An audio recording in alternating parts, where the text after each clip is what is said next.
আমাদের একজন বুজুর্গ সৈয়দ আহমদ শহীদ রহমতুল্লাহ আলাইহি, অনেক বড় বুজুর্গ, অনেক বড়, ব্রিটিশের বিরুদ্ধে যিনি মুখোমুখি লড়াই করেছিলেন, বালাকোটের আমিরুল মুজাহিদিন, আমিরুল মোমিনিন সৈয়দ আহমদ শহীদ রহমতুল্লাহ আলাইহি।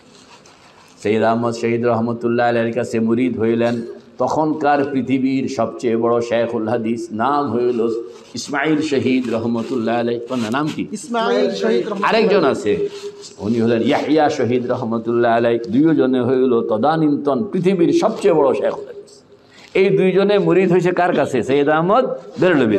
উনি আলেমে না, উনি কি না? আলেমে না। তো উনি একদিন কইতে আসে, কয় রে তোমরা এত বড় বড় আলেম, আমি মূর্খ সূক্ষ্ম মানুষ, নিয়ম তো ছিল যে আমি তোমাদের কাছে মুরিদ হব, তোমরা কোন দুঃখে আমার কাছে মুরিদ? এত বড় আলেম।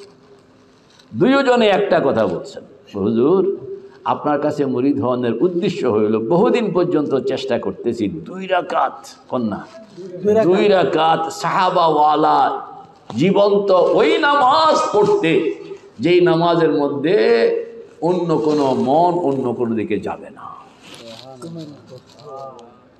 2 রাকাত সাহাবাওয়ালা নামাজ, বলেন না 2 রাকাত। আপনার কাছে মুরিদ হওয়ার উদ্দেশ্য হইল আমাদেরকে 2 রাকাত সাহাবাওয়ালা নামাজ ধরায় দেন।